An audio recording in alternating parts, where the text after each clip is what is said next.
আসসালামু আলাইকুম রহমতুল্লাহি ওবরাকাতুহু। আজকে আমরা সূরা ফাতিহা শিখব, যে সূরাটি প্রত্যেক নামাজে পড়তে হবে, অপরিহার্য। এই সূরাতে একটি রুকু রয়েছে এবং 7টি আয়াত রয়েছে। সূরাটির নাম আল ফাতিহা। বিসমিল্লাহির রহমানির রহিম। আলহামদুলিল্লাহি রাব্বিল আলামিন আর রহমানির রহিম মালিকি ইয়াউমিদ্দিন ইয়্যাকা না'বুদু ওয়া ইয়্যাকা নাস্তাঈন ইহদিনাস সিরাতাল মুস্তাকিম সিরাতাল লাযীনা আন'আমতা আলাইহিম গায়রিল মাগদুবি আলাইহিম ওয়ালাদ-দাল্লিন। আমিন। এই সূরাটি এবারে আমি একটি একটি করে পড়ছি, আপনারা অবশ্যই আমার সঙ্গে সঙ্গে পড়ুন, ইনশাআল্লাহ আপনারাও শিখে যাবেন। বিসমিল্লাহির রহমানির রহিম।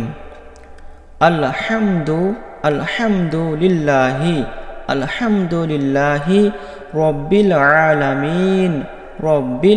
আলামিন আর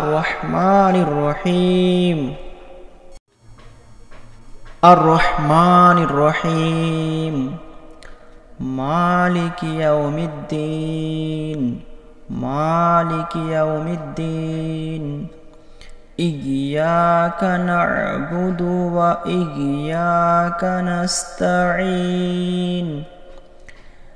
এই যে অক্ষরটি আছে ইয়ার উপরে দেখুন এই 3টে কাটা আছে, এটাকে বলা হয় তাশদীদ। এই অক্ষরটি যেখানে থাকবে সেই অক্ষরটিকে 2 বার উচ্চারণ করতে হবে। তাহলে আমাকে এটা পড়তে হবে আলিফ ইয়া জের ইয়া আলিফ জবর ইয়া ইগিয়া।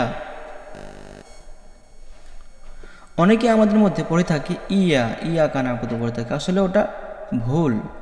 আসলে এটি কিন্তু ইয়া হবে। আলিফ ইয়া জের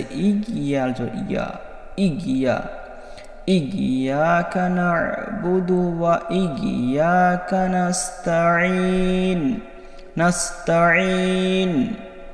ইহদিনাস সিরাতাল মুস্তাকিম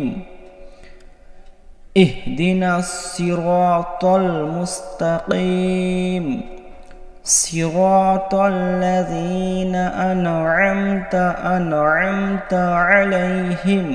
আলাইহিম গায়রিল মাগদুবি আলাইহিম ওয়ালাদ-দাল্লিন।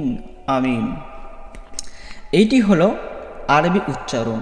এবারে আমি বাংলা উচ্চারণটি পড়ব। যিনারা আরবি জানেন না তিনারা বাংলা উচ্চারণটি দেখুন কিভাবে লেখা আছে, এবং বাংলা দেখেও আপনারা মুখস্থ করতে পারেন। দেখুন এখানে বাংলা কিন্তু খুব সুন্দরভাবে লেখা আছে, আপনারা বাংলাটা দেখেও মুখস্থ করতে পারেন।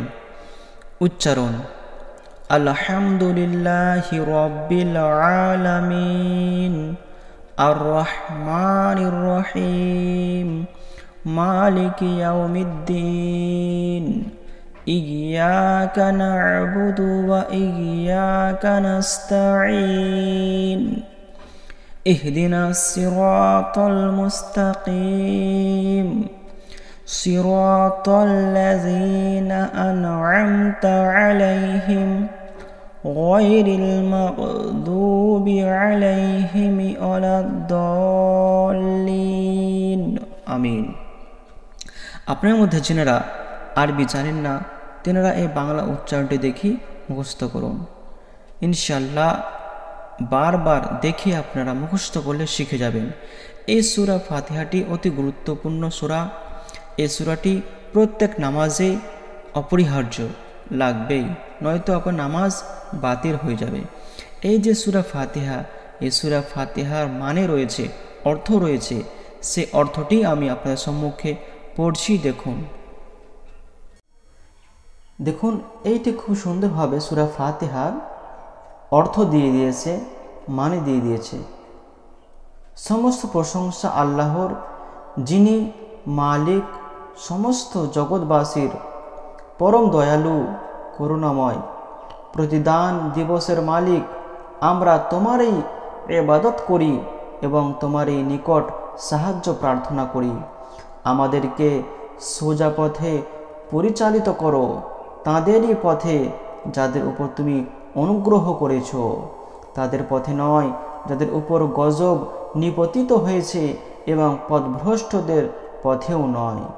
এইটি হচ্ছে সূরা ফাতিহার অর্থ। আশা করছি আপনারা সকলে বুঝতে পেরেছেন। আপনারা বুঝতে না পারলে আমাকে কমেন্ট করে জানাবেন। আরও বিস্তারিতভাবে এই সূরাটিকে আবার আপলোড করব এবং পড়ে শোনাবো। আসসালামু আলাইকুম ওয়া রাহমাতুল্লাহি ওয়া বারাকাতুহু। যিনারা চ্যানেলে নতুন এসেছেন তিনারা অবশ্যই একটি লাইক বাটন প্রেস করে সাবস্ক্রাইব করে পাশে থাকবেন। ধন্যবাদ।